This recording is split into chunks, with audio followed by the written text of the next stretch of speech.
Assalamualaikum teman-teman. Seperti biasa sebelum mulai Mimin mendoakan semoga teman-teman semua selalu dalam keadaan sehat walafiat.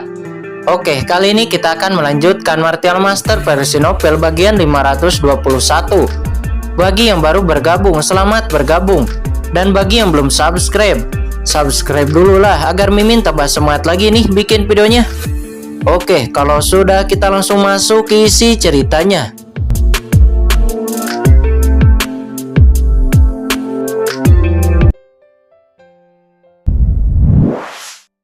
Mereka, tetapi tidak dapat membunuh mereka.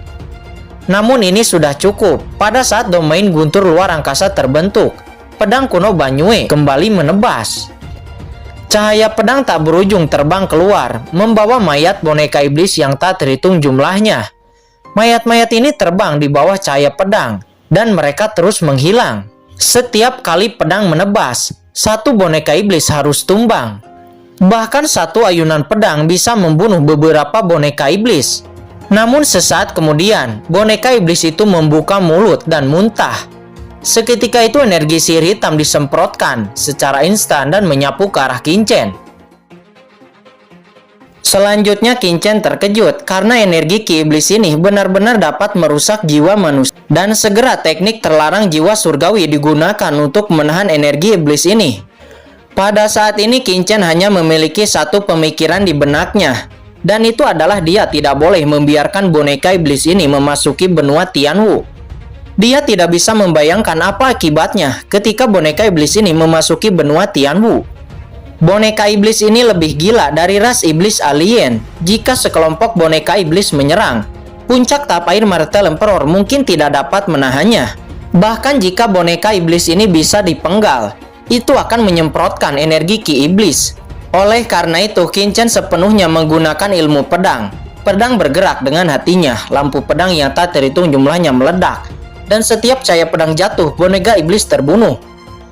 Setelah Qingchen dipromosikan menjadi tahap akhir Martial Emperor, esensi sejatinya sangat kuat, dan kekuatan jiwanya juga sangat kuat. Kemudian ketika Qingchen menggunakan sutra darah iblis leluhur, dia tiba-tiba memperoleh jejak wawasan. Wawasan ini membuat Qingchen jatuh ke dalam pencerahan. Cahaya pedang selanjutnya telah distimulasi. Seiring waktu berjalan, semakin banyak boneka iblis di sini. Energi pedang Qingchen di ladang ranjau luar angkasa juga semakin kuat.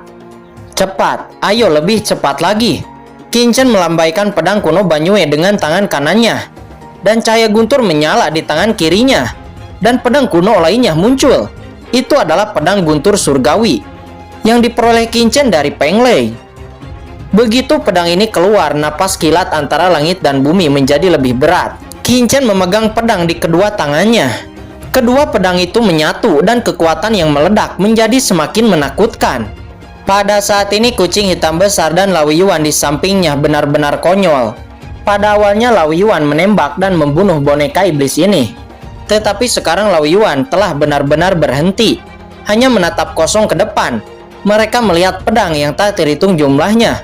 Cahaya guntur dan boneka iblis yang tak terhitung jumlahnya bercampur menjadi satu dan tidak jelas siapa yang lebih unggul. Anak ini dalam keadaan gila lagi, kata kucing hitam besar itu. Lao Yuan mengangguk. Dia juga merasakan hal yang sama. Saat ini semua boneka iblis telah tertarik oleh Qingchen. Dia dan kucing hitam besar hanya bisa menonton dari pinggir. Dan Qingchen bahkan tidak membutuhkan mereka untuk mengambil tindakan sama sekali. Lao Yuan secara alami senang. Adapun kucing hitam besar itu, dia sudah duduk di atas kepala Lao Yuan dan menguap dengan nyaman. Bukannya mereka tidak ingin membantu Qingchen, akan tetapi mereka dapat melihat bahwa Qingchen telah sepenuhnya terintegrasi ke dalam pertempuran saat ini. Meskipun pertempuran seperti itu merupakan ujian dan konsumsi baginya, itu juga merupakan pertumbuhan bagi Qingchen. Menjalani pertempuran hidup dan mati, itu hanya baik, tapi tidak buruk. Lao Yuan, kaisar ini akan istirahat dulu, dan saat pertempuran selesai, kamu akan memanggil kaisar, kata kucing hitam besar itu seraya berbaring dan tertidur di atas kepala Lao Yuan. Kamu memang boleh tidur, tetapi kenapa kamu harus tidur di atas kepalaku? Kata Lao Yuan. Kemudian Lao Yuan menatap Qin Chen dengan cermat karena takut Qin Chen akan mengalami kecelakaan. Meskipun tampaknya Qin Chen tidak dalam bahaya sekarang, tidak ada yang bisa menjamin tidak akan ada kecelakaan. Scene berpindah di lautan guntur di luar segel luar angkasa. Terlihat dua sosok dengan dingin menatap inti laut guntur. Kedua orang itu adalah Sang Guan Sinner dan iblis bayangan hitam. Seperti yang diharapkan kucing hitam besar itu, setelah Sang Guan Sinner dan iblis itu melarikan diri, mereka tidak meninggalkan lautan guntur, tetapi menjaga pinggiran, menunggu perubahan di lautan guntur. "Iblis, apa yang terjadi?" kata Sang Guan Sinner. "Saya tidak menemukan jejak Raja Iblis. Lautan guntur ini terlalu besar, sangat sulit menemukan Raja Iblis. Apalagi saluran sebelumnya adalah teleportasi acak," kata bayangan hitam itu. Tujuan mereka kali ini adalah untuk melahap Raja Iblis dan mencoba yang terbaik untuk memasuki alam suci. Tetapi mereka tidak pernah berpikir bahwa semua rencananya akan gagal. Tidak hanya gagal, tetapi mereka juga kehilangan sutra darah iblis leluhur, harta karun tertinggi. Raja Iblis itu ingin mendapatkan kembali kekuatannya dan beradaptasi dengan aturan benua Tianmu. "Jadi, coba Anda pikirkan, kemana kemungkinan dia pergi?" kata Sang Guan Sinner. Dia berkata sambil berpikir, "Jika kamu berkata seperti itu, hanya ada sedikit tempat di mana Raja Iblis bisa pergi. Itu kemungkinan adalah alam rahasia iblis surgawi." "Alam rahasia iblis surgawi?" kata Sang Guan Sinner. Dia menoleh dan melihat. Ya, itu adalah salah satu medan perang utama antara ras alien dan ras manusia. Jadi, Raja Iblis paling mungkin pergi ke sana, akan tetapi itu juga tidak sepenuhnya benar. Karena alam rahasia iblis surgawi terlalu jauh dari sini. Dia juga ada kemungkinan bisa pergi ke alam Yukuno, kata bayangan hitam. "Jadi, tunggu apa lagi?" Mata Sang Guan Sinner dingin.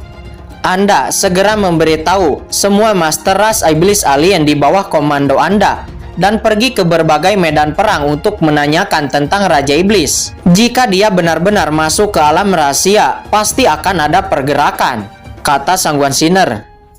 "Jangan khawatir, aku akan segera membuat pengaturan. Lalu, apa yang kita lakukan dengan terus menunggu di sini? Kerusuhan Laut Guntur sebelumnya, saya khawatir semua orang di sana telah mati di tangan Lord of the Abyss," kata bayangan hitam itu. "Tidak perlu terburu-buru. Begitu seseorang keluar, berita itu pasti akan bocor, dan itu pasti akan berdampak besar kepada istana berkabutku. Kita harus memastikan bahwa tidak ada orang yang dapat keluar," kata Sang Guan Sinner.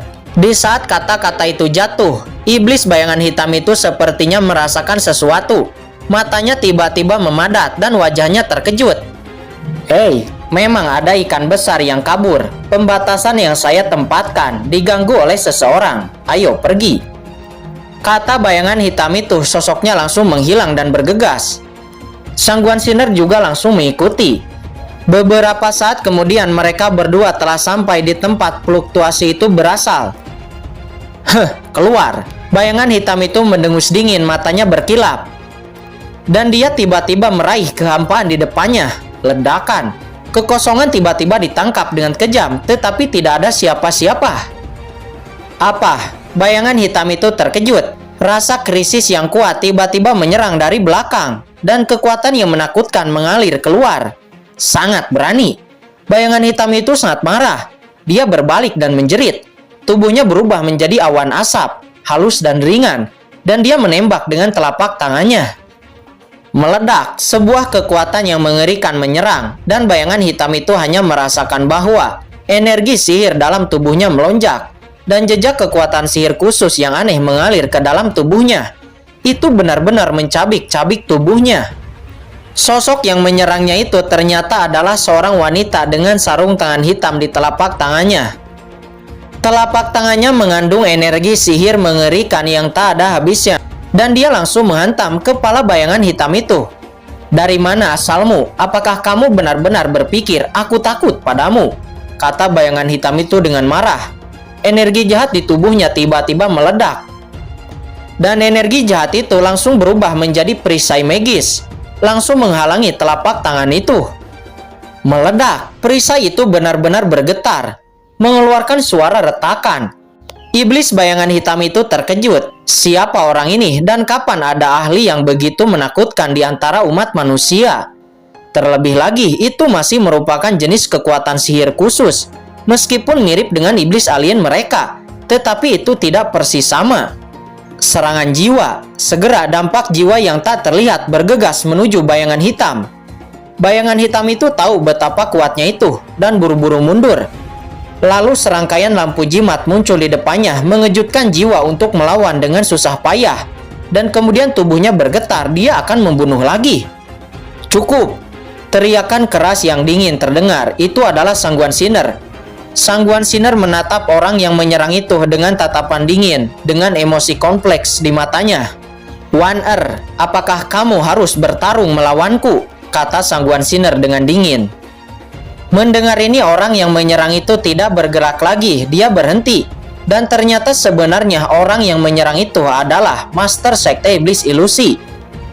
Selanjutnya Master Sekte Iblis Ilusi memandang Sangguan Sinner dengan dingin. "Jangan panggil aku Wan-er, kamu tidak layak," kata Master Sekte Iblis Ilusi. "Kakak, apakah kamu benar-benar berpikir aku tidak akan membunuhmu?"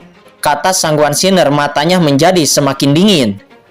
Master Sekte Iblis Ilusi itu tertawa. Dia tertawa dengan panik, seperti orang gila. Dia menatap Sangguan Sinner dan kemudian berkata dengan suram, "Adikku yang baik, kamu ingin membunuhku, sama seperti kamu membunuhnya saat itu.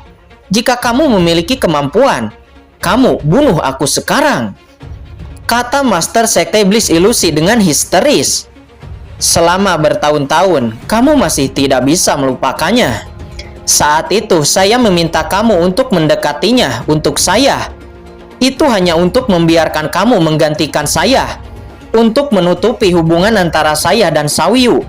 Tanpa diduga, kamu akan benar-benar jatuh cinta kepadanya. Hanya karena dia, kamu dan aku menjadi orang asing. Wan-er, kamu dan aku adalah saudara kembar. Apakah kamu lupa itu?" kata Sangguan Sinner dengan acuh tak acuh. Master Sekte Iblis Ilusi itu gemetar, lalu dia tertawa. "Benarkah? Saya pikir Anda ingin saya mati. Sayang sekali, kamu tidak akan bisa membunuhku. Aku bahkan tidak mengerti apa itu artinya saudara perempuan." Master Sekte Iblis Ilusi melihat ke langit dan tertawa. Dia tertawa keras, tersenyum. Air mata mengalir di bawah topengnya. "Aku benci, dan benci mengapa dia pertama kali bertemu denganmu saat itu. Dan kamu bahkan tidak pernah membiarkan dia tahu keberadaan saya. Saya sangat naif saat itu. Saya benar-benar menyesal telah mempercayai kamu." Master Sekte Iblis Ilusi itu kemudian menggertakkan giginya. "Jangan khawatir, suatu hari aku akan membalaskan dendamnya. Dan aku pasti akan membunuh dan juga Peng Sawiyu yang tercela itu," kata Master Sekte Iblis Ilusi.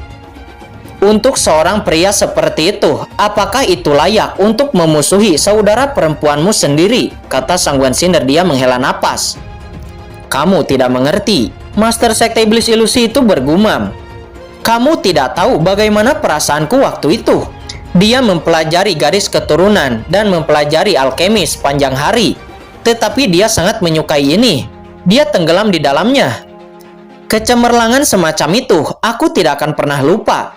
Baru saat itulah aku tahu bahwa pria bisa begitu menarik ketika mereka menjadi sangat serius. Dia tidak harus hebat, juga tidak perlu mencapai puncak. Dia adalah dia, tidak ada yang bisa menandinginya, kata Master Sekte Iblis Ilusi. Master Sekte Iblis Ilusi ini ternyata adalah saudara kembar dari Sangguan Sinner. Dan namanya adalah Sangguan Wan-er.